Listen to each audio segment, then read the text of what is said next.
سر سب سے پہلا آپ سے سوال یہ ہے کہ اسٹیٹ بینک آف پاکستان کی اناگوریشن ہوئی، پاکستان تو 1947 میں بنا اور اسٹیٹ بینک 1948 میں بنا۔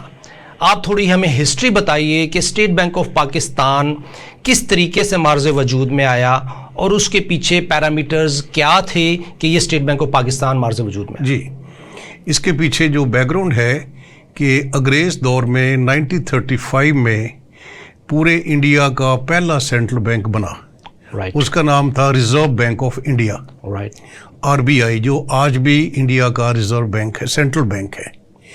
تو جب پاکستان بنا تو پاکستان کے بارے میں یہ تھا، اکثر ان لوگوں کا خیال تھا جو ہندو جو لوگ تھے، جو ان کی پالیٹکس تھی، کہ یہ ملک چلے گا نہیں، اس لیے یہ فیصلہ ہوا کہ، اور دوسری بات یہ تھی کہ پاکستان کے پاس کوئی انفراسٹرکچر نہیں تھا۔ جو بینک لاہور میں تھے، پاکستان کے دوسرے علاقوں میں تھے، جو پاکستان کے حصے میں آئے، وہاں کے بینکر سارے چلے گئے واپس انڈیا، اور جو ریزرو بینک آف انڈیا تھا وہ بمبئی میں تھا۔ تو جو سارا بینکنگ سیکٹر کا سٹرکچر تو انڈیا کے علاقے میں تھا، بمبئی میں تھا، دلی میں تھا، لاہور میں تھوڑے سے بینک تھے، وہ سارے بینک اپنا دفتر چھوڑ کے انڈیا واپس چلے گئے۔ اور آپ سن کے حیران ہوں گے کہ جب 14 اگست 47 کو پاکستان بنا ہے، ایک بینک کا لاہور میں ہیڈ آفس تھا، آسٹریلیشیا بینک۔ باقی سارے لوگ، اچھا موسٹلی ہندو بینکرز تھے، مسلمان بینکر زیادہ نہیں تھے۔ تو پھر یہ فیصلہ ہوا، اور بڑا ایک عجیب فیصلہ ہوا کہ دونوں ملکوں میں ویسے تو بڑی مخالفت تھی، یہ فیصلہ ہوا کہ ریزرو بینک آف انڈیا 2 سال تک دونوں ملکوں کا ریزرو بینک، سینٹرل بینک رہے گا۔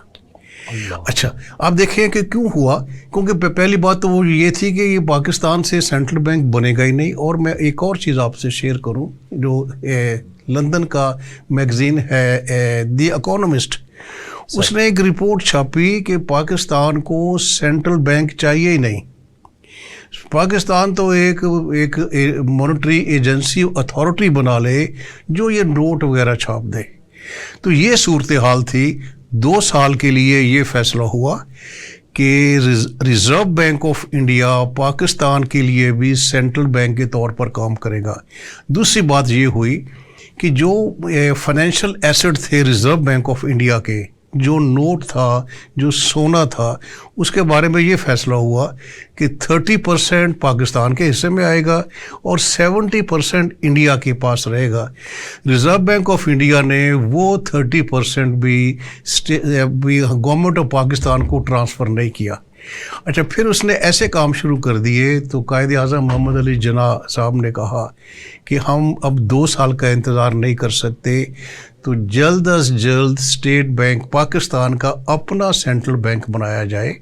اور پھر جو لوگ اس وقت ذمہ دار تھے، میں نام لوں گا زاہد حسین کا، جو اس وقت سیکرٹری فائنانس تھے اور وہ پہلے گورنر بنے تھے جب اسٹیٹ بینک بنا، ان لوگوں نے بڑی محنت کی، اور پھر 1 جولائی 1948 کو اسٹیٹ بینک، سینٹرل بینک کا آغاز ہوا، جس کا نام رکھا گیا اسٹیٹ بینک آف پاکستان۔ جیسے آپ نے کہا کہ ہر ملک میں ایک سینٹرل بینک ہوتا ہے، اس کے نام مختلف ہوتے ہیں۔ انڈیا میں یہ ریزرو بینک آف انڈیا ہے، ہمارے ہاں اس کا نام رکھا گیا state bank of Pakistan, bank دولت پاکستان۔ تو اس طرح 1948 میں اسٹیٹ بینک کا آغاز ہوا، اور وہ جو تقریب تھی اس کے جو مہمان خصوصی تھے وہ قائد اعظم محمد علی جناح تھے۔ اس کے بعد وہ کسی تقریب میں حصہ نہیں لے سکے۔ تو یہ آغاز ہوا تھا اسٹیٹ بینک آف پاکستان۔ تو اس کا مطلب یہ ہوا کہ آغاز میں ہی ہمارے پاس انفراسٹرکچر ہی نہیں تھا، نہیں، پالیسی نہیں تھی، پالیسی ہی نہیں تھی، اور جو ریزرو بینک ہمارے 2 سال ہم نے ان کے ایسٹس، اپنے ایسٹس یوٹیلائز کرنے تھے، وہ بھی ہمارے دشمنوں کے ہاتھ میں تھے۔